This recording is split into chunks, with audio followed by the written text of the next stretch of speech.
Oke, Assalamualaikum warahmatullahi wabarakatuh. Kembali lagi dengan saya Muhammad Rohim. Ya, kita masih di channel Citra Desain. Kali ini kita akan mengulas sebuah bangunan etnik, yaitu sebuah bangunan yang diangkat dari budaya sekitar dan menggunakan material setempat. Oke, saya mengingatkan bagi teman-teman yang belum sempat like maupun subscribe, segera like maupun subscribe karena itu gratis, dan juga jangan segan-segan untuk komen di kolom komentar agar kami lebih bisa memperbaiki di konten-konten selanjutnya.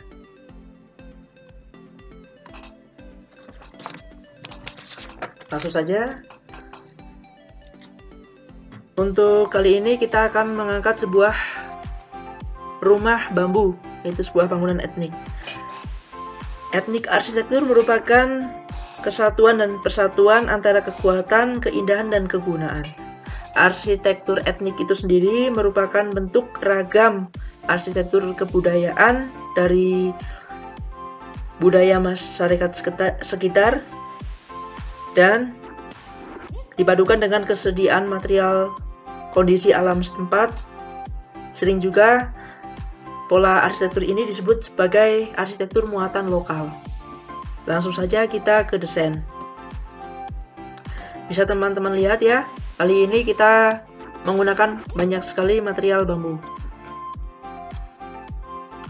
Sedikit mengulas bahwasanya bambu yang sering kita jumpai di sekitar kita yang biasa digunakan untuk konstruksi itu ada beberapa macam. Mari kita ulas satu persatu. Yang pertama, bambu apus. Bambu apus itu memiliki diameter kisaran 7 sampai 18 cm dengan tekstur agak lembut dan lentur. Biasanya digunakan sebagai perabot rumah maupun kolaborasi untuk penutup gedek atap. Yang kedua, bambu petung. Bambu petung ini biasanya memiliki diameter 8 sampai 27 cm dengan karakter serat relatif keras, bentuknya besar, dan biasa digunakan untuk struktural sebuah bangunan atau bisa juga digunakan sebagai struktur gazebo. Untuk yang ketiga yaitu bambu wulung. Teman-teman gak asing lagi ya, karena biasanya bambu wulung ini sangat banyak dijumpai khususnya di daerah Jawa Tengah. Bisa di Wonosobo, di Purworejo maupun di area Kebumen. Ini sangat banyak teman-teman jumpai. Di Banyumas juga banyak. Bambu wulung ini sendiri biasanya memiliki diameter antara 7 sampai 18 cm dengan ukuran sedang, bentuk yang relatif lurus, dan memiliki tekstur agak keras. Biasanya digunakan untuk kerajinan tangan, digunakan untuk furniture maupun penutup dinding dengan motif atau gedek dinding. Biasanya juga bisa digunakan untuk struktur lantai. Dan yang terakhir adalah bambu kuning. Bambu kuning ini merupakan bambu dengan diameter yang paling kecil di antara bambu-bambu yang tadi kita bahas. Bambu kuning biasanya memiliki diameter kisaran 4 sampai 7 cm dengan karakter berwarna kuning, bentuknya lurus, dan teksturnya agak sedikit keras, sering digunakan untuk reng bangunan, seruling, maupun pengganti usuk bangunan. Oke, kita lanjut beberapa review dari bangunan etnik yang menggunakan bambu. Dapat kita lihat. Nah, kebanyakan ini bangunan pariwisata ya, maupun playground. Nah, ada jembatan juga. Dan perlu kita telaah, sebenarnya bambu ini memiliki manfaat yang sangat baik karena memiliki bentang tarik dan pembebanan yang baik. Sekarang sudah dikembangkan dengan bambu laminasi. di kemudian hari tidak memungkinkan, tidak menutup kemungkinan bambu akan digunakan sebagai pengganti beton.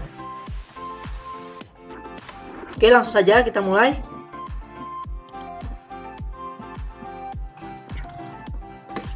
Bangunan etnik rumah bambu ini sendiri dianut dari bangunan Jawa dengan atap pelana yang dipadukan dengan dinding gedek motif. Pada struktur bawahnya menggunakan kolom setempat, fungsinya sebagai pijakan atau sebagai penumpang sluf. Bangunan struktur bambu di atasnya agar tidak mudah keropos maupun terhindar dari serangga maupun binatang lain. Selanjutnya untuk dinding ini menggunakan bambu wulung dengan motif wajik yang dipadukan dengan bambu kuning. Untuk kusen jendela, dan kita masuk ke struktur atasnya dalam ini bisa teman-teman lihat. Untuk struktur atap utama kita menggunakan bambu wulung yang dipadukan dengan reng maupun usuk yang menggunakan dari material bambu kuning, serta penutup pengganti eternitnya kita menggunakan gedek dari bambu apus karena teksturnya tadi relatif agak lunak ya, elastis juga mudah dibentuk. Bangunan ini tidak mengindahkan dengan filosofi dan nilai-nilai Jawa. Itu sebuah kesatuan